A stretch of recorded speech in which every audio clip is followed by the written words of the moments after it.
distinguished chair of the OAS Permanent Council and permanent representative of Trinidad and Tobago, and a good friend, Ambassador Anthony Phillips Spencer, distinguished permanent and alternate representatives, representatives of observer states, and other members of the diplomatic community, officials and staff members of the OAS General Secretariat, special invited guests, ladies and gentlemen, a pleasant good morning.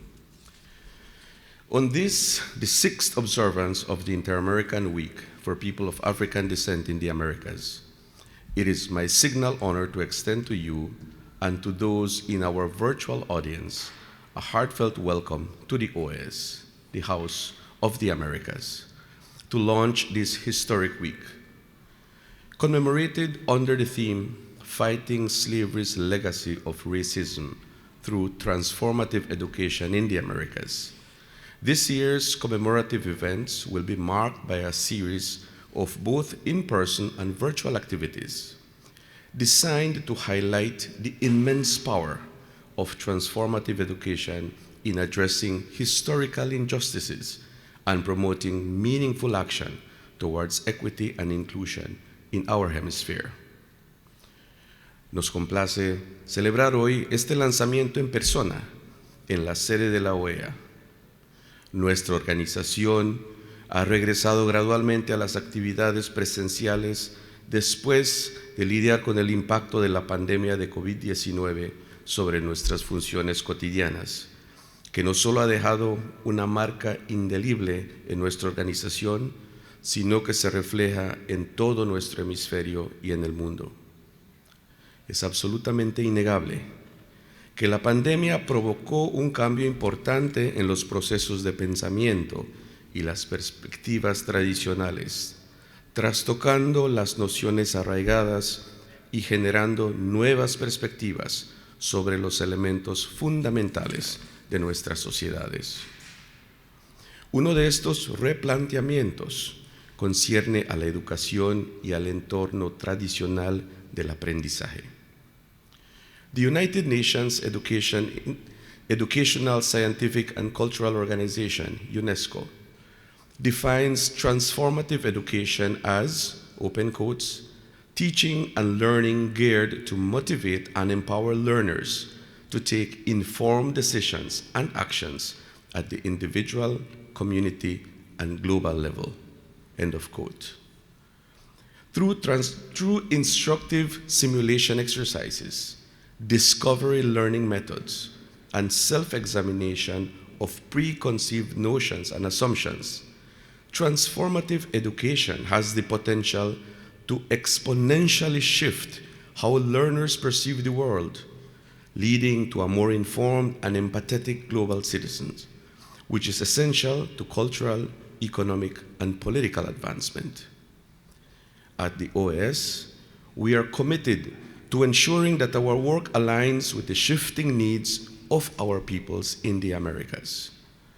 Through our many program offerings, including scholarships, internships, and the Model OAS, it is imperative that our work programs in education reach a broad population, inclusive of the underserved and marginalized, particularly those of African descent, to foster an indomitable sense of prideful cultural identity and civic engagement.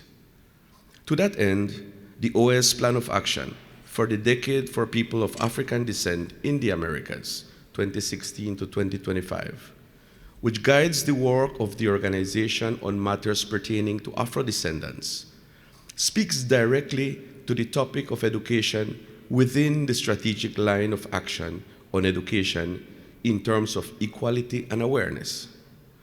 Its objectives include a call for collaboration with international and regional organizations and universities to assist member states to include in their study programs the history of Africa and the population of African descent in the Americas, the fight against racism, racial discrimination, and intolerance, through an intercultural or ethno-educational approach.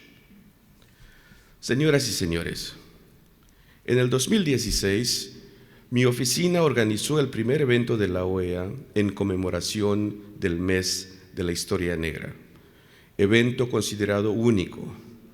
El evento tuvo un gran efecto, en particular entre los Estados miembros de la OEA y la sociedad civil, que manifestaron un firme deseo de contar con un espacio establecido y dedicado en el calendario de nuestra institución para debatir temas relativos a la comunidad afrodescendiente. Así originó la Semana Interamericana para las y los Afrodescendientes, hoy institucionalizada en la organización.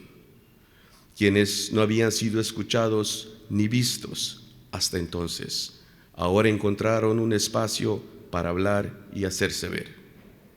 A los Estados miembros les complacerá saber que al ampliarse la conmemoración anual, las actividades de este año cuentan con la participación de más áreas de la Secretaría General, que este año incluyen a la Secretaría de Acceso a Derechos y Equidad, la Secretaría de Desarrollo Integral, la Secretaría de Asuntos Hemisféricos, la Oficina del Consejo Estratégico y también la Comisión Interamericana de Derechos Humanos. No digo esto como autocomplacencia, sino para enfatizar y subrayar que como organización cuya misión se centra en más derechos para más personas, todas y todos tenemos un papel que desempeñar para responder a la herencia de la esclavitud y su impacto en las personas afrodescendientes.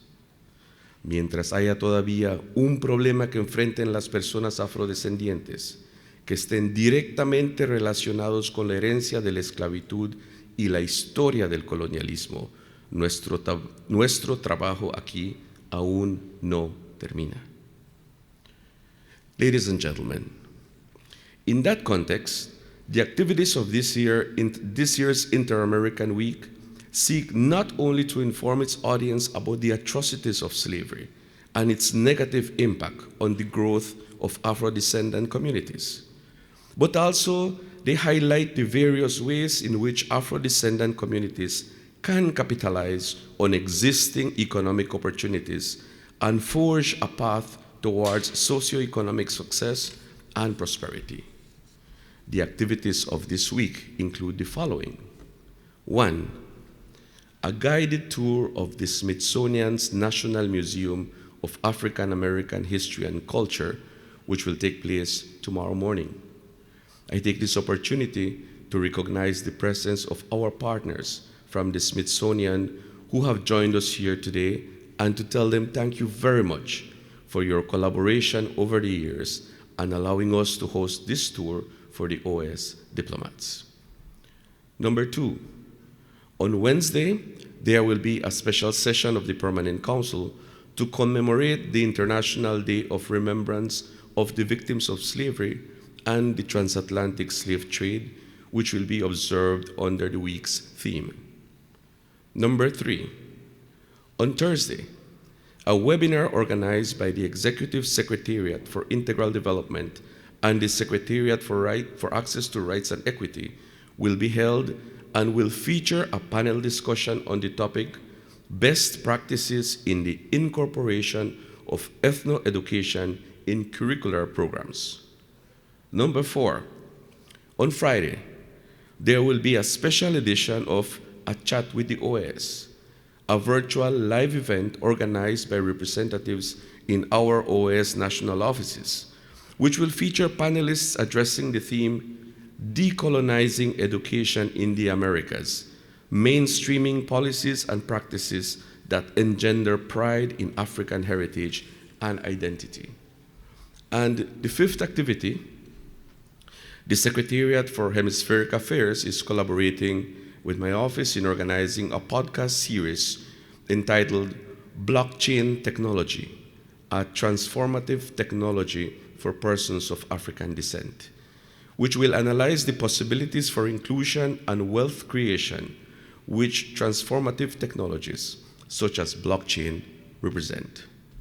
That Secretariat is also collaborating with us on a literary exhibition of the works of fiction or non-fiction of Afro-descendant authors, and this exhibition is currently on display here in the Hall of Heroes. right outside. Additionally, the organization's country offices will hold activities in the respective member states, including a lecture series featuring interviews with prominent individuals in the field of education, as well as national authorities on salient sub-themes pertaining to the week. Señoras y señores, no olvidemos dónde empieza la educación. Las semillas que se siembren en las mentes de niñas y niños germinarán, crecerán y florecerán en los adultos del mañana. Como dice un proverbio africano, el conocimiento es como un jardín. Si no se cultiva, no se puede cosechar. Por lo tanto, tenemos la responsabilidad colectiva de cultivar estas mentes con los principios de igualdad, equidad y respeto hacia todos los seres humanos. Con esto en mente, también hemos creado el Rincón de Lectura Infantil y Juvenil, una recopilación en línea de varios títulos de libros de todo el hemisferio que destacan las historias de las y los afrodescendientes e inspiran el pensamiento crítico. Esperamos poder colaborar con las bibliotecas del área metropolitana de Washington, compartiendo con ellas esta lista con la esperanza de ampliar la exposición de las y los jóvenes lectores a una mayor variedad de literatura. It is our hope that the week's events will shed light on the importance of transformative education in addressing the deep-rooted historical legacy of slavery and engender new perspectives and action items on raising awareness on the subject matter. Before concluding, I wish to thank all the member states for their constant support in the planning and execution of the week. As these events are not budgeted in the regular fund, please allow me to give special recognition to the permanent missions of Canada, Colombia, and the United States for their financial contributions, without which several of the activities of this week would not have been possible. My thanks also to all the secretariats of the General Secretariat who have collaborated with my office. We value your steadfast support and commitment.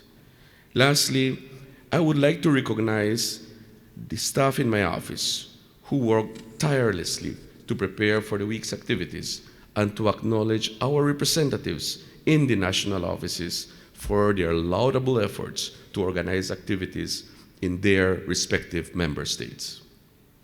With that said, it is my great honor to declare open the 2023 Inter-American Week for People of African Descent in the Americas, in the hope that it will serve to edify and inspire you to become a catalyst for transformational learning and impactful change within your community. I thank you for joining us today in person and virtually, and I invite you to continue to support all of our activities. Thank you.